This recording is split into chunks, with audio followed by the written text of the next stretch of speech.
Thank you for joining me for this episode of God Talk. And in this episode of God Talk, we're going to delve a little bit into politics and spirituality. I really, for a time when I started this podcast a few years back, I would talk politics certainly more than I do now. And that was different because it was a time where politics was really impeding our freedom of religion. And there's just a lot of mass hysteria that was uh, being kind of forced on people, and people were, succumbing to it and weren't even really aware of what was going on. So it was very important, in my opinion, to have more political type angles to the podcast back then. But since then, I'm much more sparing on my politics in my podcast, just because honestly, in general, I've developed a pretty big distaste for politics. Both the left and the right, for very different reasons, turn me off from a spiritual perspective. And the last political podcast I did was when I predicted the results of the election, and not to gloat, but I nailed it perfectly. I got the exact number of electoral votes for Trump, and the exact number for Harris. And I made it very clear that I wasn't a prophet, that I just felt strongly that that's what it was going to be. And I kind of went out on the line and spoke it and predicted it and nailed it. I'm going to do a similar thing today, but I'm hoping I'm wrong on this. And I guess I'm not saying this because I really have a strong feeling it's going to happen. But like, as I scan the possibilities of what the next year or two hold for this country and this world, I've just got some concerns. And it's one of these crazy things, because just about everything that I talk about in this podcast, I think these are things that legitimately need to be addressed. But what's happening is they're being addressed in such a manner that it really it threatens to destabilize the country, but even more than that, the world. And when everything becomes destabilized, bad things can happen. So if you're gonna do a comparison, like there's things that need to be taken care of, like, during the summer, you get wasps and they build their nest over the door to your house or wherever. And hey, I mean, even for a creature loving person like myself, like that's just, you can't be building your nest over the door, because you're going to get people that are going to get stung, and that's not a cool thing. So the question is how do you get rid of that nest? Do you get up with one of those cans of Raid where you have to be a couple inches away and spray it? Well, good luck. You'll get rid of the nest, but you're going to pay for it. I mean, you get stung a bunch. You get one of those cans that, like, you can stand like 30 feet back. Now that's my preference. Or maybe you just get a broomstick and you can just knock that nest down and you run. Or you knock that nest down, and once it hits the ground, then you spray it. Like, that's not real smart. Not real smart. Those things can fly quicker than you can run. And once again, you can destroy the nest by knocking it down and then spraying it, or just knocking it down in general. But they're going to build the nest back up unless you spray them. But they're already going to be fleeing by the time that nest hits the ground. And once again, even if you're trying to spray the nest, you're going to get stung. So my point is like sometimes you have to do things, but there's better ways of doing it than others.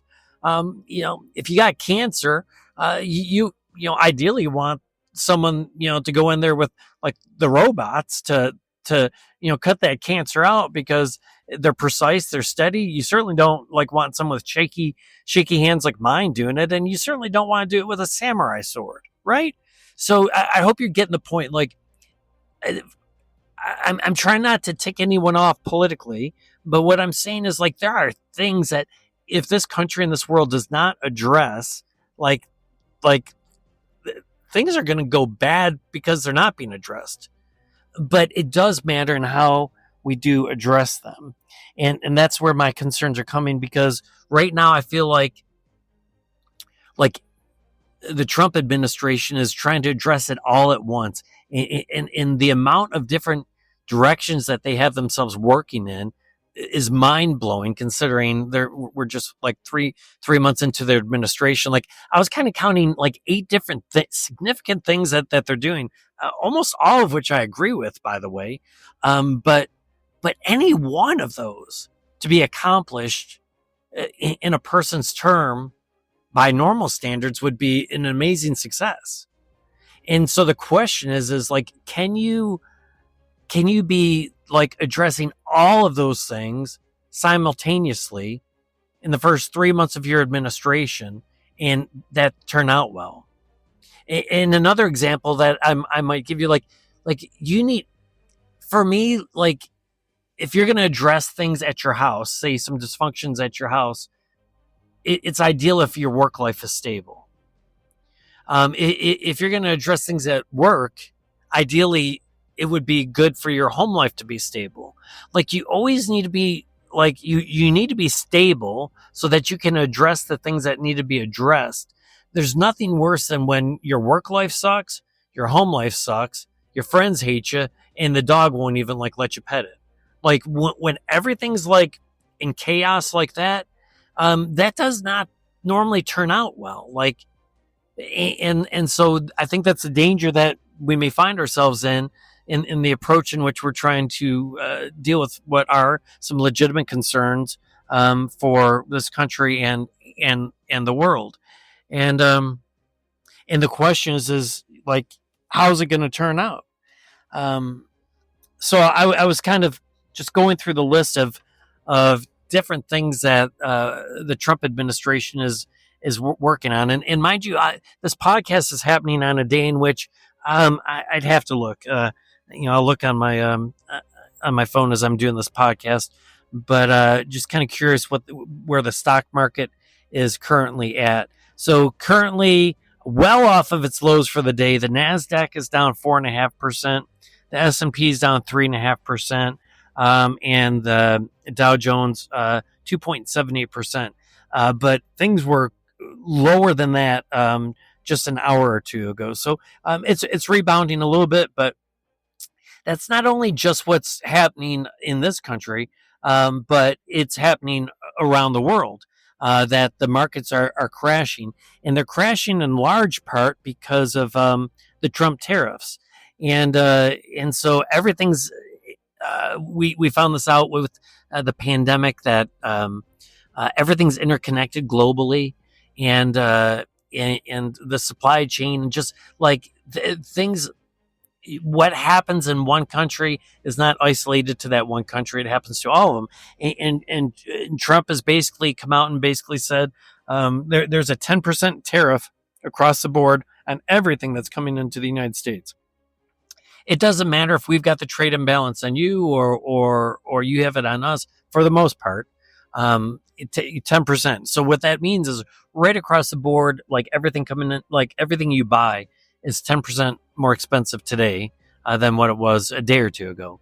And so obviously countries are going to react to that, and they're threatening their own tariffs. And so we're going to be in this global war, economic war. And that may turn out to be not a good thing. Now, with that being said, like, does that mean trade imbalances need to be dealt with? Yeah. But once again, it's like, does cancer need to be dealt with? But yes. But do you deal with it with, robotics and scalpel, or, a shaky hand dude with a machete?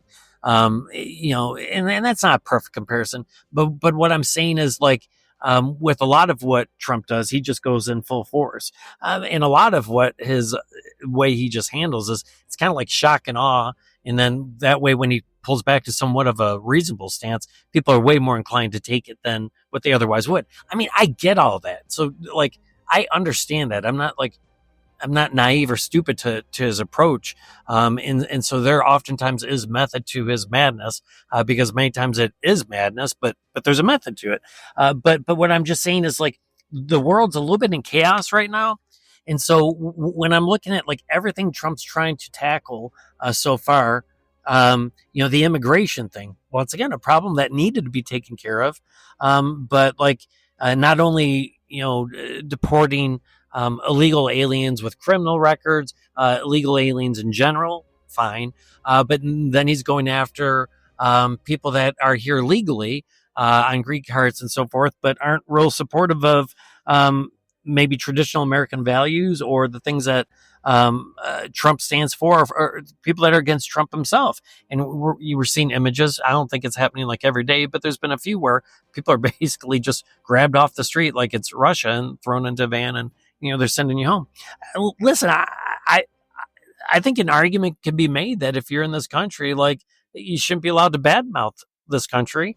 If you're in this country, like, even on a green card, like, that doesn't give you a right to badmouth the country. It doesn't give you the right to support like our enemies and so forth. I mean, there's that whole free speech thing that the Republicans didn't have when the Democrats were in office, and maybe the Republicans are limiting, but at least they're limiting it on people that like aren't naturalized citizens. So I mean, I understand some of that stuff.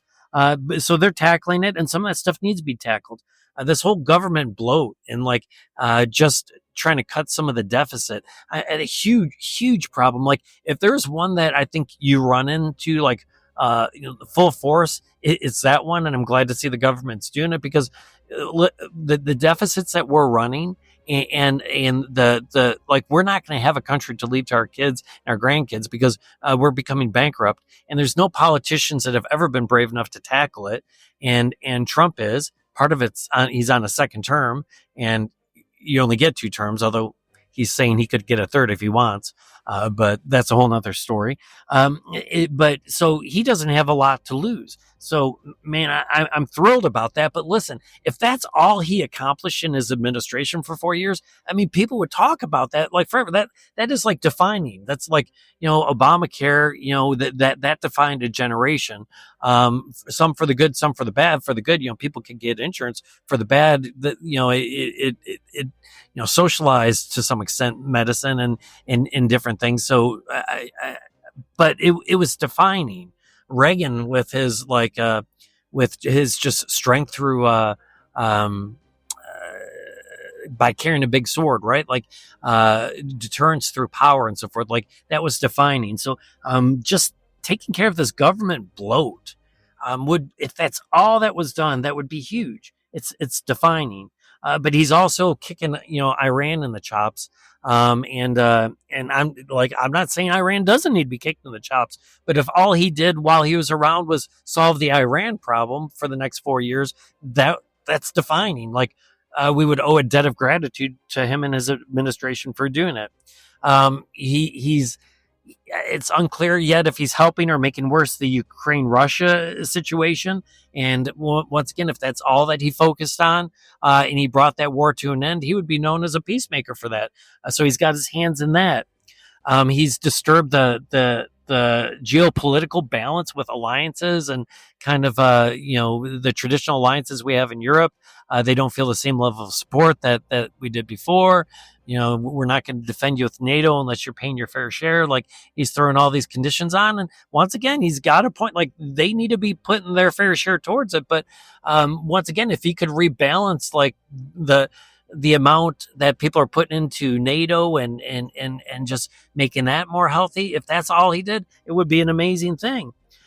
So you've got all of these different things. Any one of them, if you accomplish, it would be great. But when you're trying to do all of them simultaneously, what you're doing is you're kind of throwing the world into chaos and disorder. And that's what we're seeing now.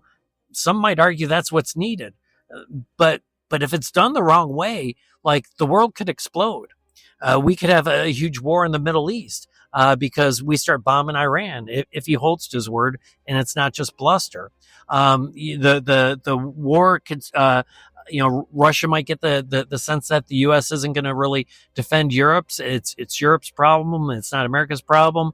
And maybe Russia expands to another country and broadens that war, as they're now building up to the second largest military behind China in the world, and that might blow up. And then I'm here to tell you, like, he's so distracted, and the United States is so distracted in all these other areas. Like, do we really have the attention in the the capabilities to really focus on China. If I'm China, this is probably the time that I want to go into Taiwan, because like the United States just has their hands full with economy right now, ticking off our allies, dealing with government bloat, scaling that back. And that's not an exact science. Maybe we scale it back too far, and so our ability to react to things aren't is good. Like, and once again, the Iran, Russia, Ukraine thing, like all of these different things opens a door for China to open up an opportunity for them. And then do we start like, does that whole area blow up? Does the U.S. get involved in that? And so sometimes in trying to fix things, man, we can break it and make it worse. And listen, I don't know that that's going to happen. I'm just saying, like, my concern is that there's a bunch of things that need to be fixed, but when you try to fix them all at once and you're trying to do it with a machete rather than a scalpel, there is at least a chance. There's at least a chance that maybe things don't turn out real well. And so my fear is that the world doesn't just erupt. That you almost like you destabilize countries, including our own, because a bunch of people losing their jobs, tariffs. Once again, these things need to happen. But you destabilize our country. You're with the tariffs, and the other people's economies are being destabilized, and people, all that people really care about is their ability to provide for their family and retire and their 401k and stuff like that. When that stuff starts getting messed with, people get a little angry, right? And so when you've destabilized a bunch of economies, not saying that they don't need to be, but when you destabilize them, including your own, and then you're threatening, war with Iran, and now China sees this as an opportunity to maybe do their thing. This will be a messy world if all of that stuff happens. And maybe it's not. Maybe it's just bluster. Maybe it's once again that kind of that way that you make a deal, like you try to open people's eyes to what it might be. And then when you say, hey, you know what, I changed my mind, I'm not going to do that, then they think, wow, that's decent, that's fair. When otherwise they'd be like, heck no. I don't know what Trump's going to do tomorrow. That's part of like what makes him such an unknown asset or I shouldn't say asset. It's an unknown about Trump, is that you just don't know when he's barking or when he might bite. He barks, at least, foreign policy wise, way more than he bites, but occasionally he's going to bite and you just don't know. And it keeps kind of people honest. He keeps people on their toes. So no one really knows what tomorrow's, he might roll back a bunch of these tariffs. Like he's promised things and taken them back and promised things and taken back. Like this might go on for 3 weeks, might go 4 weeks. He taught Ukraine a lesson, right? Like he stopped giving them supplies and stopped sharing information. And he did it for like a week until he kind of got what he thought he could get out of them. And then he started supplying it again. So all of these, like this podcast may not age well. Like in 6 months, maybe everything's perfect in the world. I doubt it. It's way too messed up. But maybe it's not nearly as bad as what I say it might be. So what does all this have? What does all this kind of political stuff have to do with us? Well, I first of all, I hope that none of this stuff is true. Like, I hope the world doesn't blow up. Why? I mean, I've got a son that's in graduate school and college. I don't want him to, if the world explodes, to have to go and start fighting in all of these different wars. And I know a number of you don't as well. So on a personal level, like you don't want to see needless wars. But on another angle, in terms of like just how uncertain this world is, like that's where, once again, just like in COVID, like as Christians, we need to find our certainty in God and not in the things of this world. And that's why I just pretty much ignore politics for the most part, is a bunch of chatter. But if this does have the potential of blowing up, that's where it's kind of like what I got involved in during COVID, is I'm kind of always reminding people, faith over fear, faith over fear. We have a God who's over it all. This stuff is being overblown. Keep your perspective, right?